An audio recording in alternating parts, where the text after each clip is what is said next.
ایک سوال شیخ محترم بہت زیادہ گھومتا ہے اس چیز کو لے کر، آپ ایک مجمل بتا دیں ہمارے سامعین کو کہ کیا اس کے بارے میں ہو سکتا ہے کہ لے دے کے وظائف کا جو چکر آج کل چل رہا ہے، لوگ کہتے ہیں کہ ہمارے رشتہ دار گمراہی پر ہے، ان کے لیے وظیفہ کوئی ہے، شادی نہیں ہو رہی لڑکیوں کے لیے ان کے لیے کوئی وظیفہ، کسی کو کوئی گھر میں بیمار ہیں ان کے لیے وظیفہ، کوئی دکان نہیں چل رہی ہے ان کے لیے وظیفہ، کسی کے لیے جادو اور آسیب ہے ان کے لیے وظیفہ، یعنی اور دیکھنے میں آتا ہے کہ بہت سارے یوٹیوب چینل پر بھی ایسے بہت سارے لوگ ہیں جو نمونے نمونے کے اور قسم قسم کے وظائف بیان کرتے جا رہے ہیں کہ یہ 1000 مرتبہ پڑھ لو، یہ 21 مرتبہ پڑھ لو، اس سے یہ وظیفہ ہے، اس سے یہ وظیفہ ہے. تو کیا وظائف کا کیا اصل کانسیپٹ ہے اسلام کے اندر؟ بسم اللہ الرحمن الرحیم، الحمد للہ رب العالمین، وصلی اللہ علی نبینا محمد وعلی آلہ واصحابہ اجمعین. دیکھیے، وظائف کے سلسلے میں سب سے بنیادی چیز تو یہ ہے کہ کوئی بھی وظیفہ اس وقت تک اثر نہیں کر سکتا جب تک کہ، یعنی میں شرعی مسئلہ بتا رہا ہوں، شرعی طور پر جب تک کہ خود انسان کے اندر ایمان اور تقوی نہیں ہے. یہ بنیادی چیز ہے کہ انسان اپنے اندر ایمان اور تقوی پیدا کرے. جہاں ان دونوں چیزوں میں کمی آتی ہے، اللہ تبارک و تعالیٰ پر ایمان، اللہ تعالیٰ پر توکل، اللہ تبارک و تعالیٰ پر یقین، اللہ تبارک و تعالیٰ پر اعتماد وغیرہ میں جہاں کمی ہوتی ہے اور خود انسان اپنے عملی طور پر کوتاہ رہا کرتا ہے، نمازوں کا اہتمام نہیں کرتا، یا قرآن مجید کی تلاوت کا اہتمام نہیں کرتا، صبح و شام جو اللہ تعالیٰ کے اذکار ہیں ان کا اہتمام نہیں کرتا، تو اگر یہ چیز نہ پائی جائے گی تو کوئی بھی وظیفہ ہو وہ اللہ تبارک و تعالیٰ کے نزدیک مقبول نہیں سمجھا جائے گا، ہے نا. دوسری چیز، جو وظائف اللہ کے رسول صلی اللہ علیہ وسلم سے قرآن اور حدیث میں مذکور ہیں، جو وظائف مذکور ہیں، اگر وہ مطلق ہیں تو ان کو مقید نہیں کیا جائے گا.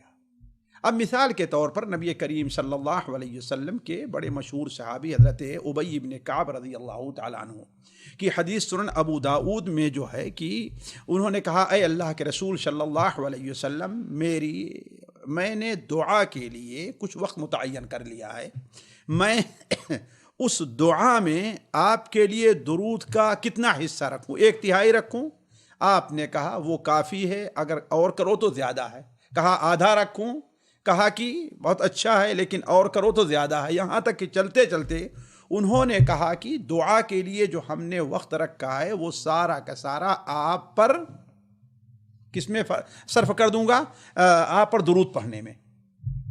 تو آپ نے فرمایا تب تو تمہارے تمام غموں کا اس میں علاج ہے اور تمہارے گناہ معاف کر دیے ہیں. یعنی کہنے کا مطلب یہ ہے کہ درود غم کا، الجھن کا اور پریشانی کا علاج ہے، لیکن اس کے لیے اللہ کے رسول صلی اللہ علیہ وسلم نے کوئی تعداد اور کوئی خاص طریقہ نہیں بتایا ہے.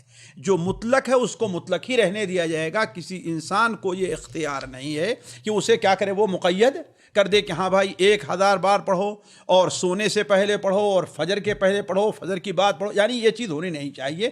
جو مطلق ہے وہ مطلق ہی رہے گا. دوسری چیز یہ ہے کہ جو وظائف ہے اللہ کے رسول صلی اللہ علیہ وسلم کی طرف سے متعین ہیں اور ان کی تعداد متعین ہے، ان کی تعداد کو مد نظر رکھا جائے گا، اس میں بھی تبدیلی نہیں کی جائے گی.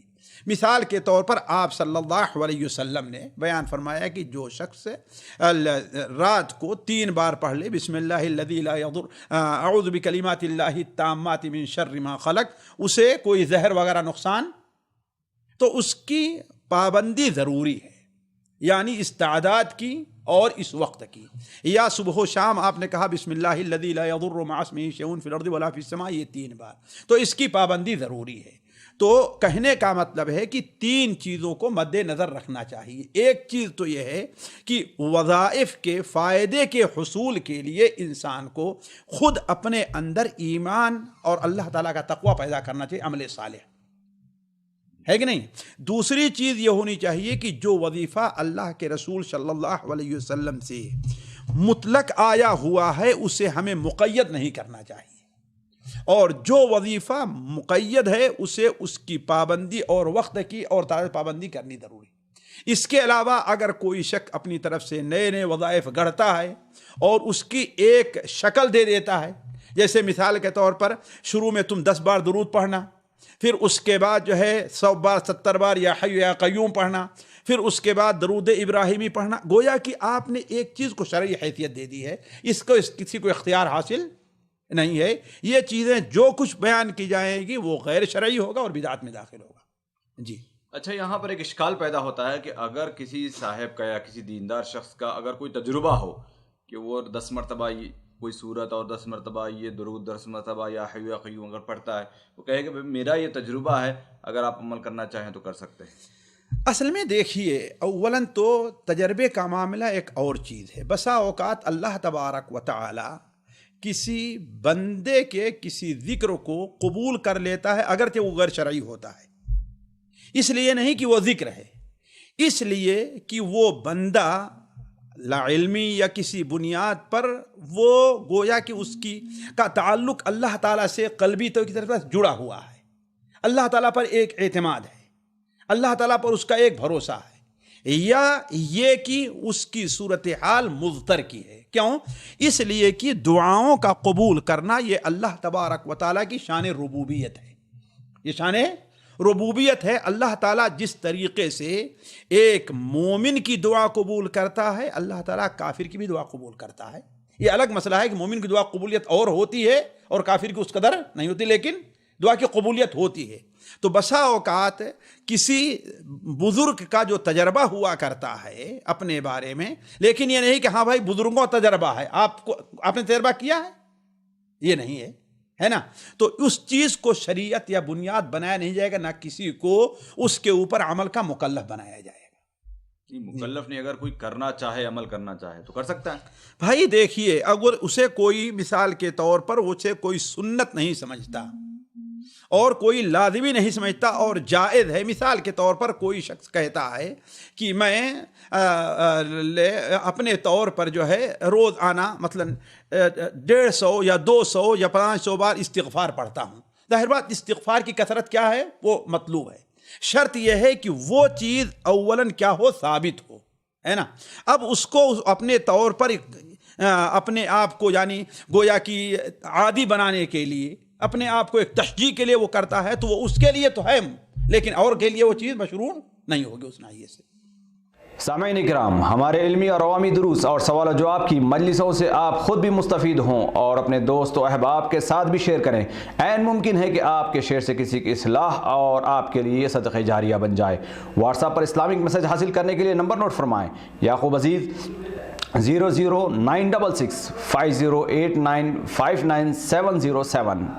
واٹس ایپ سوال جو آپ گروپ میں ایڈ ہونے کے لیے نمبر نوٹ فرمائیں: عبدالسلام عمری 00966 502627 622۔ نمبر بھیجتے ہوئے نام اور پتہ ضرور لکھیں۔ اسی طرح ہمارے یوٹیوب چینل اسلامی دعویٰ کو ضرور سبسکرائب کریں تاکہ ہماری ہر نئی اور اہم ویڈیو کی اطلاع آپ کو فوری حاصل ہو جائے۔ تمام دروس، مقالات اور سوال و جواب سیریز کے لیے ہماری مشہور ویب سائٹ www.islamidawah.com کا مشاہدہ کرتے رہیں۔ السلام علیکم ورحمۃ اللہ وبرکاتہ۔